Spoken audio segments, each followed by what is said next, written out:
Hello, and thank you for joining A Shark's Perspective.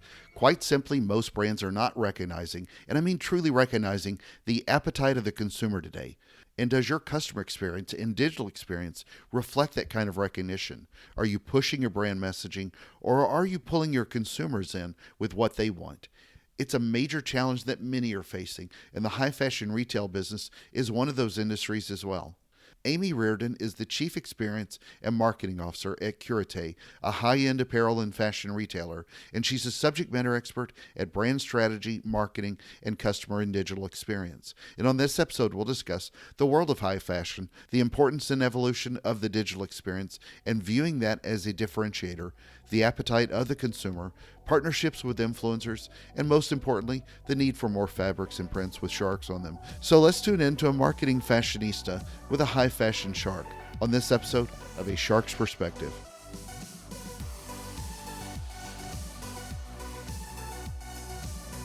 Amy, thank you so much for joining me today on A Shark's Perspective. If you will, tell us a little bit about your background and your career to date and where you are today. Absolutely. So I'll try and do this briefly. I have a very kind of diverse background. It's all in fashion and beauty, but I kind of did it circuitously. I've had the opportunity to work in retail, wholesale, e-commerce, and direct sales in really meaningful ways. I started as a sales associate at Bergdorf Goodman, which is arguably probably the finest specialty department store in the world. And it was there that I really fell in love with fashion and decided I wanted to be more on the Yeah. brand side than on the floor side, working to help shape the customer's experience. I've spent the last 15 years working on brand strategy, brand architecture, and identity for several different brands, ranging from heritage brands to startups. The last several years, I've been focusing on e-com, but I've currently started working with a brand that is a hybrid concept of direct sales, specialty, wholesale, and e-commerce. It takes the omni-channel experience a bit closer to serving the customer, with the focus being on the direct sales, personalization, and shopping experience. And it's a very exciting time, especially now that we're in a moment in retail, wholesale, e-com, digital, where the experience needs to be meaningful, and I believe that personalization is going to come back in a strong way. So then let's talk a little bit about the challenges facing the fashion industry today. You named off a lot of big names. All of them are going through specific challenges. Fashion itself had to compete just with other fashion brands. Now you've got the whole e-commerce, you've got the 800-pound gorilla in Amazon, you've got stores disappearing left and right, you've got trying to get in front of all the customers today with all the digital noise that's out there. If you walk down, not that far from where you guys are, as we were talking about, when I walk down in front of Times Square, I wish they would think about putting some advertising there, because there's just not. There's I think I saw one inch of space that didn't have a screen blasting some ad everywhere. But it's so hard to become relevant and popular and build out a brand today in fashion. What are some of the obvious challenges that you're going through? Well, what I would say in broad terms for fashion, the challenge is that a lot of brands aren't recognizing the appetite of the consumer, and they're trying to dictate what the consumer should want to go after, and those days are long gone. And there are so many different ways for you to listen to the customer, as far from a digital perspective, as far as targeting is concerned, and really doing lookalikes and creating profiles and getting in front of that customer. I think the retail environment is very difficult because, quite frankly, they have those, like I said, when I was in retail, it was grueling. I mean, those are long, that's a hard job. And I don't think that they necessarily get the respect or the training that they need in order to really be successful at it. So you don't get the people who want to be there, that are going to do it professionally, that are going to service people the way that old school department stores serviced people. And the direct sales portion of it that I was referencing, that is the white space, that is total service. That is beginning to end total service. So I think the challenge is retail was there for a long time. It was top dog. It's where you went, the malls, the department stores. Then e-com came along and really understood that there was a want and a need for convenience, and maybe not so, they didn't want the overcrowded space. They didn't want to be what they felt to be like in a harassing environment by a retail associate. People wanted to be left alone. They wanted to be more autonomous. They had more information at their fingertips. They didn't need that sales associate in the same way they needed them before. And quite frankly, the retailers didn't keep up with that. They didn't make that retail associate a necessary part of the transaction. And I think that's part of the difficulty of it, is that, but what we're seeing now is a lack of community. And now we're seeing, when you look at the influencers, we were chatting about that, they create these communities, but they're online. Mm-hmm. So the community nature of what the mall used to be, and it was a destination, and the stores used to be, that has to be thought of differently. Those stores are those big pieces of real estate have to think about it in a community setting. Are we going to be museums and restaurants and an experience, and you're going to be able to maybe showroom at stores there, and then they'll have your stuff sent to your home. These are all things that needs to be a combination of what we used to do, what the customer wants, and the experience that we want to curate so that they can capture that feeling, that stickiness, so that they want to come back to the brand. And, as I mentioned, I'm back in the direct sales world, but it's e-commerce, and we do have some specialty store business. And what really resonates with our customer is that it's a real 360 experience. Mm-hmm. And we have incredibly low returns, and we have a high conversion. And part of that is because we've listened to the customer, and it's not just the experience, it's also the product. We do not design vanity product. We design product that we want to have women wear. We are not trying to cure an issue, that a body image issue. We're saying we're embracing it, and you're beautiful, and this is how you want clothes to fit, and this is the lifestyle that you're living in, and we're not trying to push you towards anything. We want to pull you towards us because we just want you to be the best version of yourself, and a lot of that has to come down to feeling comfortable and feeling beautiful. And so I do think there are a number of brands that try and push down on the customer what they think they should look like and how they should feel. And I think that's where you lose a tremendous amount of interest from this modern consumer. Yeah, I couldn't agree more. How then have you seen the consumer journey changed from a digital standpoint? I know we talked before about all the different touch points along the way, but to give them that 360 experience you referenced, how do you design that consumer journey, especially from a digital standpoint, which for an online retailer is gold? I mean, that's your key right there. So I think for us, our site is very important from the perspective of is that it gives a much broader audience an opportunity to look at the collection holistically. But when it comes down to, and we have our social set up, and we obviously do all of the things that you need to do, but I think our experience really does come down to the women that work with us in these communities that are the stylists. We have a very singular sort of entrepreneurial opportunity, as well as a corporate brand, essentially, through our digital piece. But what I've really found, like I said, being in all of the different channels in a meaningful way, having real practical experience, and always I am a shopper. I am a consumer, first and foremost, which is why I think Yes.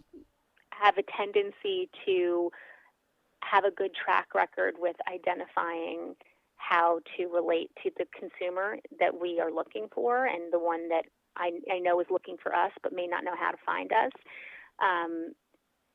And so it really does come down to even it's the touch, right? So touch is different for everybody else. I don't want you to touch me, meaning I just want you send me my text. I know it's coming. I don't need to talk to you. Mm-hmm. Okay, fine. We're happy to meet you there. I only want to talk to you when I have a problem. No problem. we'll do that. When you have a problem, there is a person on the other end of the phone. I need you to be with me from the beginning to the end. Absolutely. We will be with you from the beginning to the end. So we have options with regards to how the consumer can engage with us, and the options are dictated by their appetite. And I think that's why we've had success. But what it comes down to it is it really is still it's relationships. No matter where the world goes, relationships will trump everything. And my job is to just make those relationships convenient. And that's why our customer finds where she wants to be, and we're there waiting for her with the service that she's looking for.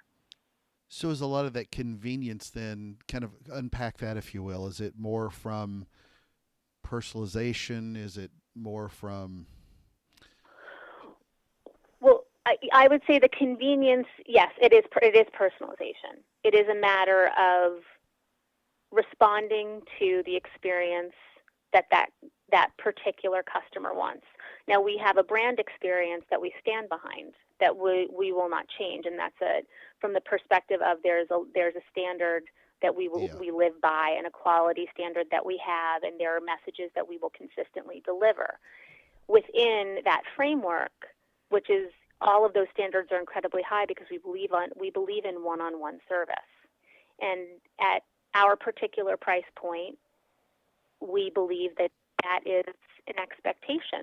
Mm-hmm. And we are there to meet or exceed the expectation. And when we can't do that, we'll rework that in order to, we have to acknowledge that it's not always going to be perfect.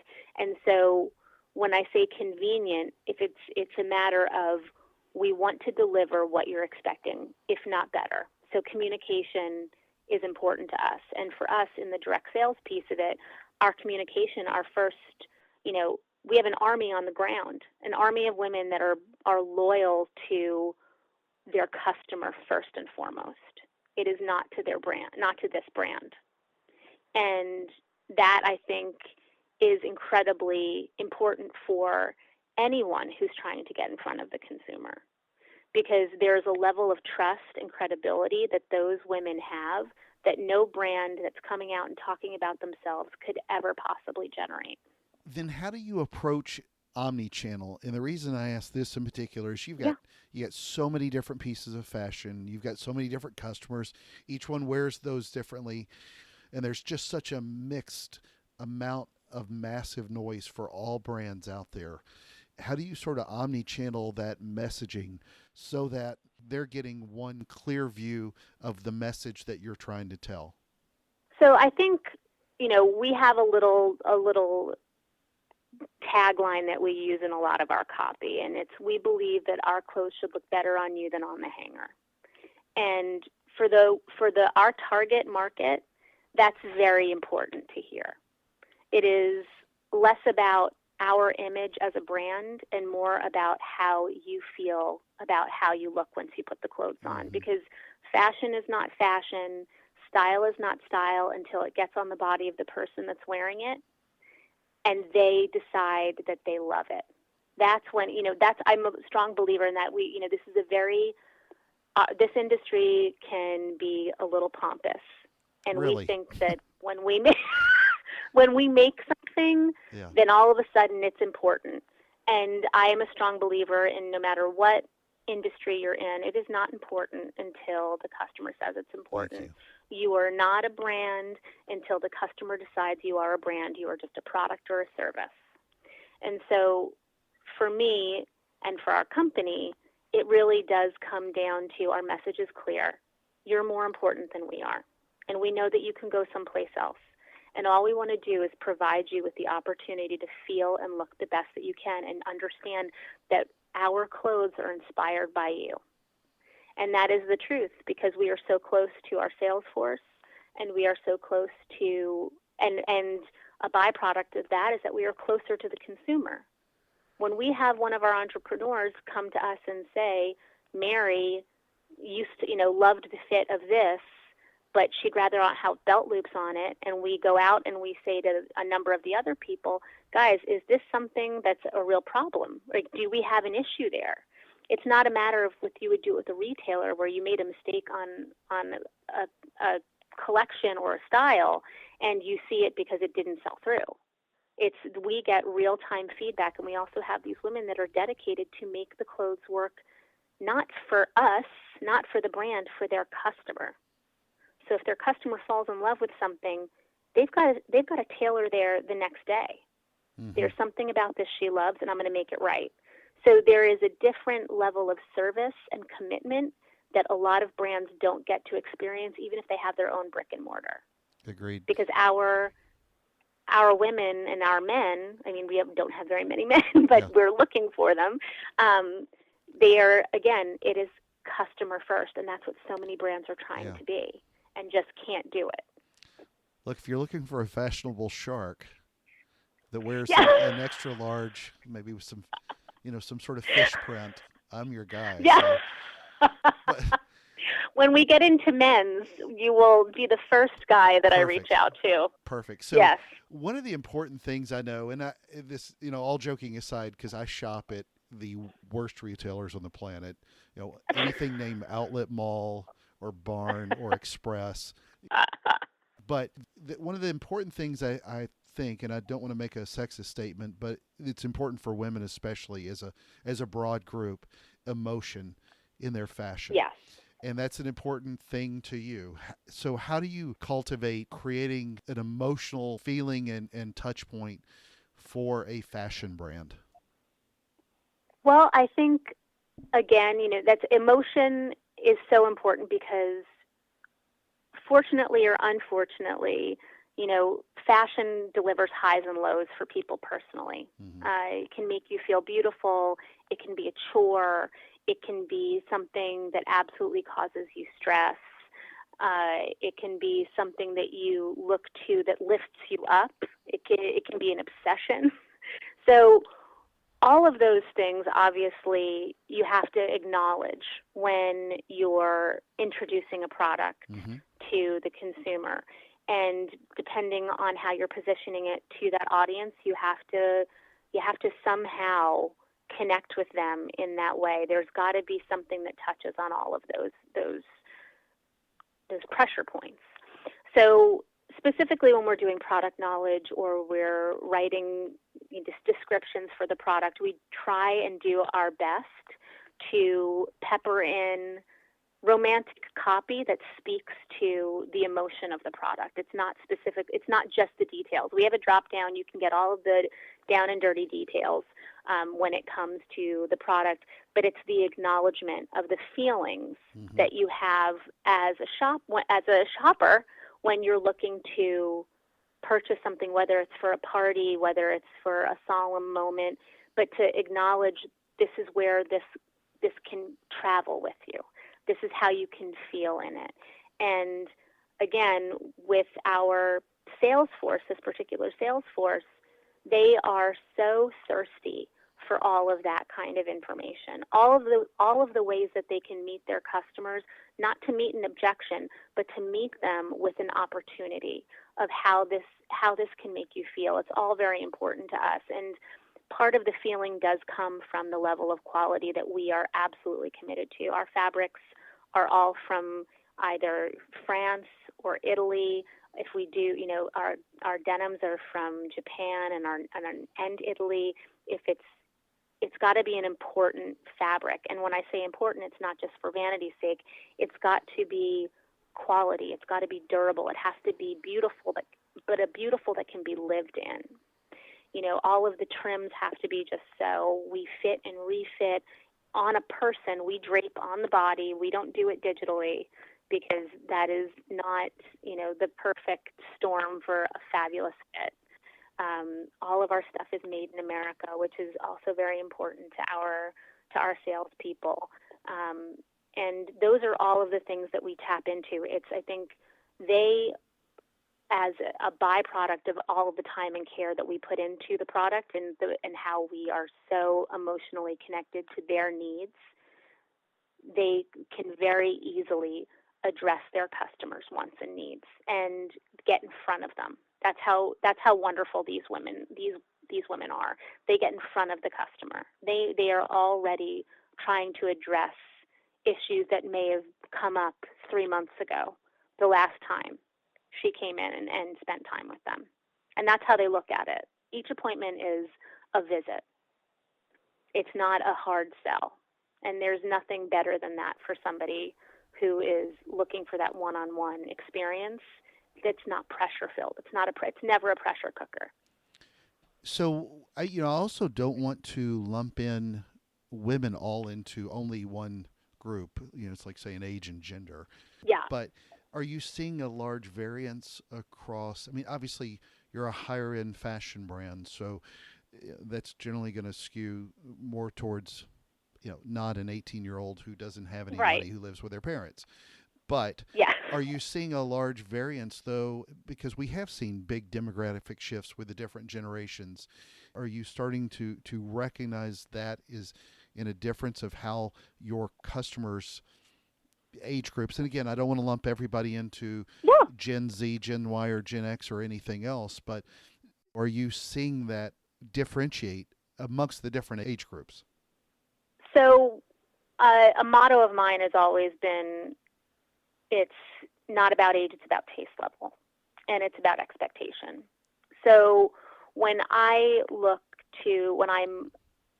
partnering with a company or I'm working with a product, I take a look at what the DNA of that product is and what is it going to mean and who is that going to resonate with. So I really try and stay away from the age piece, because there are people that at the age of 25 have the same taste that they're going to have at 50. What you do have to recognize, and it's just the reality of it, is that who's going to be able to actually, if they like it or love it, actually going to be able to take advantage of the opportunity of participating in the experience, which in this case is shopping with us.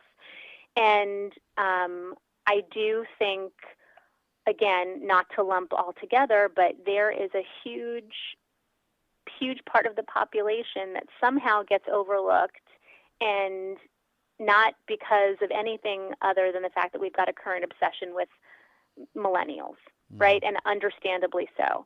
However, they are not necessarily the most brand loyal. They are looking for an experience which speaks well for us down the line. However, our Gen Xers and our baby boomers have, they know what they like. They have their discretionary income. They are confident, and they are incredibly relevant. They are not to be overlooked. And so I think from a strategic point of view, it would be very silly of me not to really focus in on the more mature generations. And I hate to even use that word, but it's anything, older than a millennial now. That's kind of how they're referred to. Mm-hmm. And there are 60-year-old women out there today and 70-year-old women out there today that I know for a fact are incredibly influential on 25-year-olds. They know their stuff. Confidence is very important today for women in particular, and showing that and being an example. So whereas in the past you wanted to focus on what was the definition of beauty, which was a younger woman, that isn't the case anymore. And so I don't think, while there are a lot of people who may not have had that eye-opening experience yet, for me, you match the product, the experience, the service with the audience that will be the most receptive to it. And for us, that is women 45 and over. Mm-hmm. And we are thrilled to have them. They're gorgeous, they're intelligent, they're accomplished, they're sophisticated. We're very excited that that's who seems to really love being with us. Then how do you look at influencers as the person running marketing at your agency? You've seen so many different brands in general are throwing more money percentage-wise, granted, because it started out at zero not that long ago. But at your influencers, are you really taking heavy advantage of that? Or are you still shifting more of your money away from, things you might have done in paid search or social or anything else? Are you moving it towards micro and nano influencers, or are you looking for the Kylie Jenners and Kendall Jenners of the world to No, yeah, to spend millions of dollars for one social post on right. Instagram? No, I mean that's we're not number one. I wouldn't be inclined to do it just Yeah, strategically, but we don't have a smash and grab approach, and we want to make sure that, again, as I've said, we want to get in front of the people that we're most relevant to. exactly. I don't need to spend $500,000 on an influencer who, quite frankly, might have a gigantic following but has an insignificant amount of engagement relative to their following. And are the people that are following her really actually even interested or capable of pursuing what it is that I am trying to put in front of them? So we have absolutely we have been very selective with the influencers that we have been introducing our product through. We have, and they're more mature, and when I say mature, I simply mean they are not 25 years old, Right. and they are lifestyle and fashion people. And quite honestly, at this point in time, it's not about us paying them.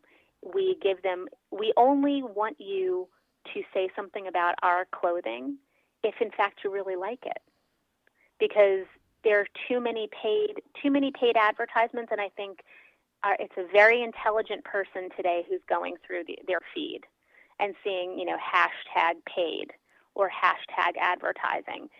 We want it to be credible, and the women that have participated or have partnered with us to do posts and have continued to do posts well after our partnership on our behalf, well after our partnership has ended for a particular promotion, speaks volumes to not only us, but also to our sales force and to their clients when they share that with them. I personally, I've done both, right? Paid a lot of money at different companies, but I do believe in a partnership. So what we've really pursued with the influencers that we've been working with is we'll send them clothes. If you love them, please share that. And if you feel really strongly that you love them so much, we will work together in partnership from the perspective of we will do a revenue share. You will have your own code, and we will push that through, and you will see you'll see payment that way. But it's through partnership. It's skin in the game. They got to have skin in the game. Yeah. And I'm not interested in that 10% mark of, I've got 1 million followers and 100,000 of them like every single post. Well, if you don't realize that speaks volumes with regards to how engaged your actual following is, you need to have a conversation with your agent or whoever is promoting you to us, because that is not a recipe for success as far as I'm concerned. I mean, I've had very good experience with large influencers and not so great experience with large influencers, which brought me to where I am now. And I think it's different for every brand, right? I mean, there's definitely a strategic vantage point for each brand. And some of them need that huge burst, and they want to get in front of as many people as possible. Exactly. And it's not really about getting conversion or getting that stickiness. It's just an awareness play, and that's all they need. They just need that connection in some way so that they can be using that, leveraging that for, the next 3 months. Their budget went there, and we're going to leverage this post for the next 3 months, however we have to. Are you getting many influencers who say that they are fans of your brand? And this not necessarily for Curetê, but just over your recent career with different brands. Are you seeing many influencers come to you who say that they are fans of your brand first, as opposed to, I have a large following, why don't you pay me? Because I have seen a little bit of a shift with some of the smarter, more genuine influencers, if you will, have approached me as an intermediary between clients and said, I'm a fan of this brand and would like to get out there and pitch it, as opposed to I got 1 million followers. Send me some free stuff. Boom. You know.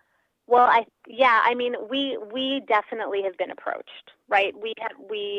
I think I approached maybe three, and that was based on the fact that I really went through their social media and thought to myself, this Exactly. is somebody we could be aligned with. And and I'm not going after people who have 100,000 plus. I'm going after, I want that middle of the road that has high engagement and who really looks at themselves like they are their brand. And they are not, they're not pushing vitamin water one day and then a Right. YSL bag the Right. next, Right. right? So there's a consistency that I look for. Just the same as if would I be attracted to this person? Would I really pay attention to what they have to say and would I value their opinion on things? Well, it I gets down to have that noticed, and overuse of the word authentic, but it's true. yes, right.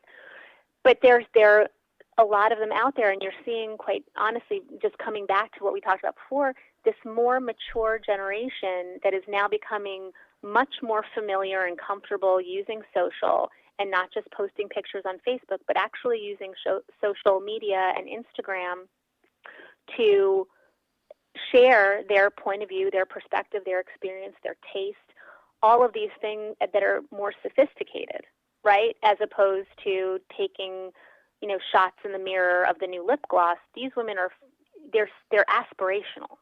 Mm-hmm. So I think they're becoming more interesting, and you're seeing.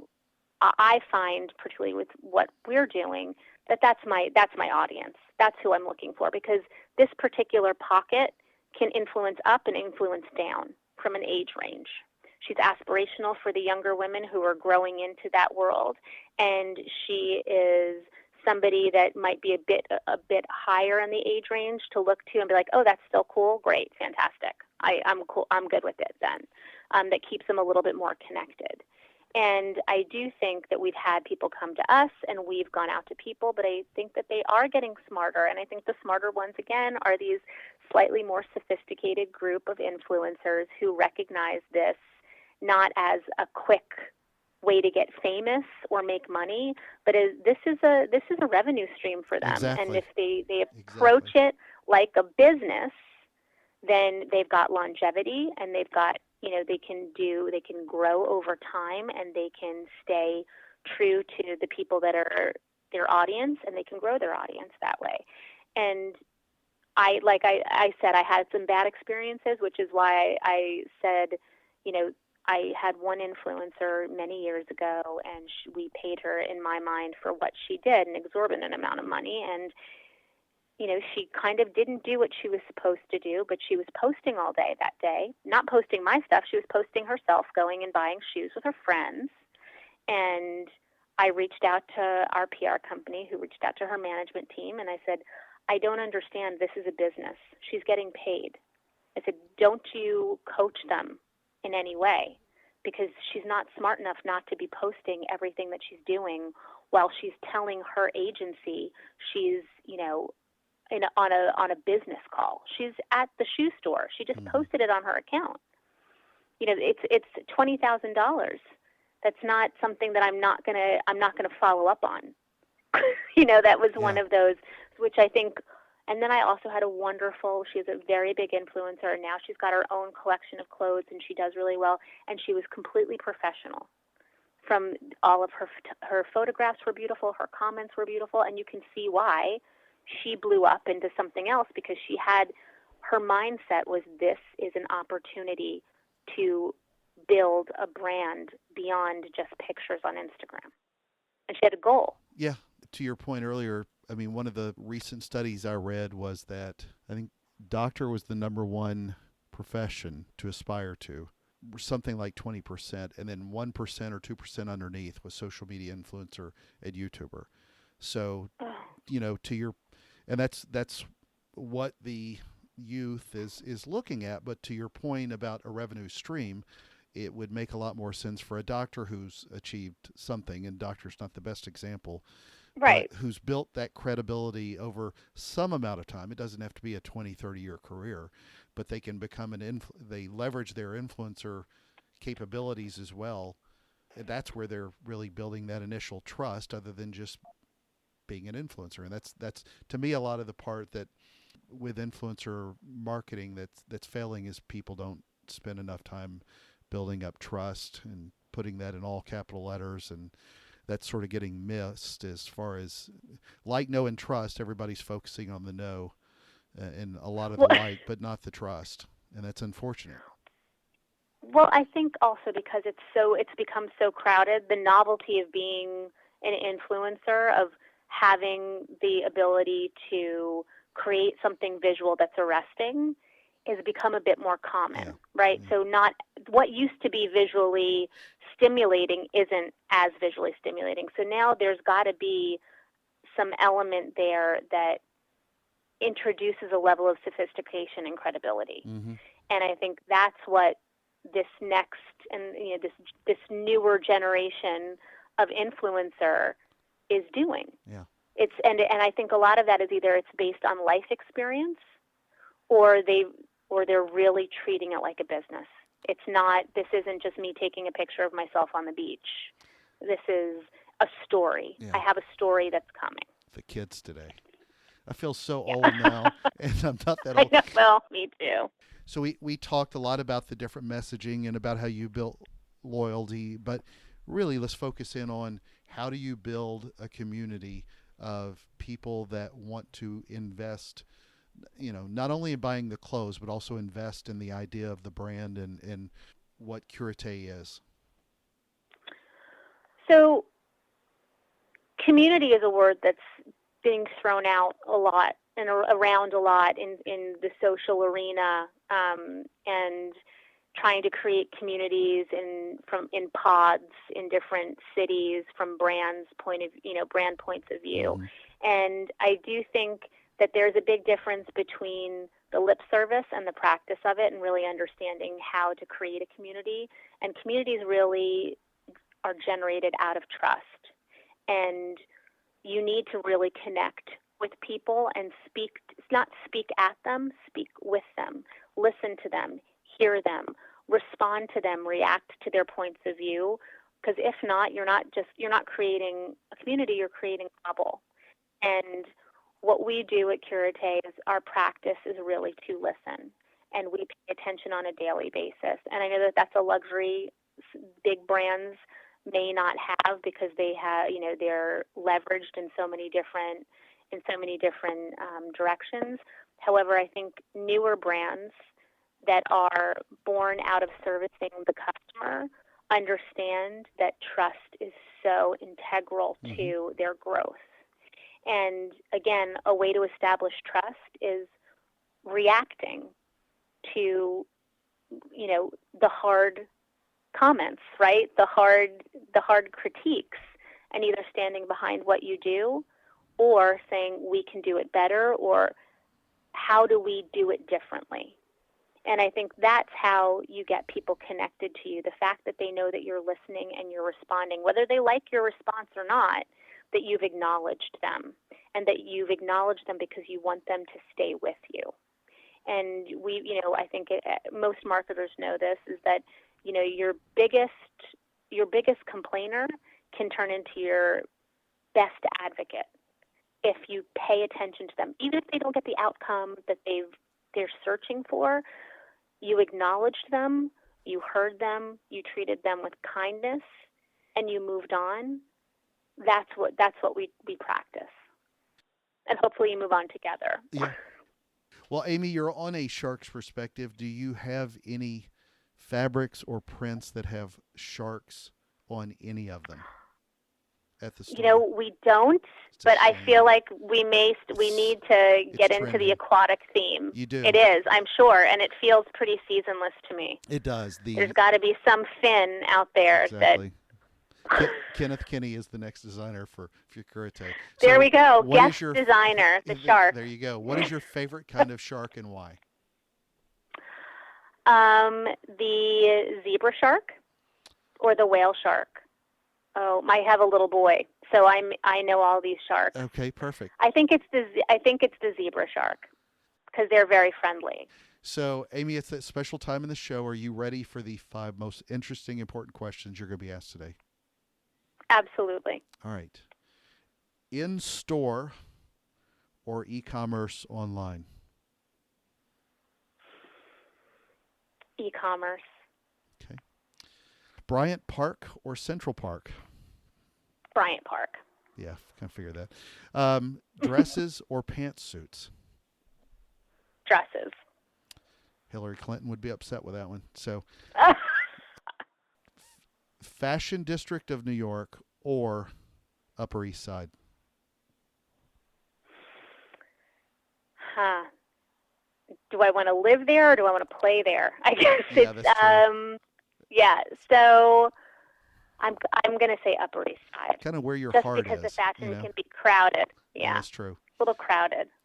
And so many brands are all over the city now, by the way. Like, That is true. yeah. And the most important question that you're going to be asked today is biscuits or cornbread? Cornbread. Okay. So, Amy, where can more people find out about you, follow your thought leadership, and more? Well, you can always visit Curetê.com to get a good sense of what it is we're working with and working on and working towards. And I am on LinkedIn constantly. I love it there. There's a lot of great information and a lot of great minds that are sharing on a daily basis. I will bet you're not getting 10% engagement on LinkedIn, though. Most likely not. Yeah, it's a little bit different than Instagram. So, but Amy, thank you so much for being with us today on A Shark's Perspective. It was a pleasure. Thank you for the opportunity to have a great chat today.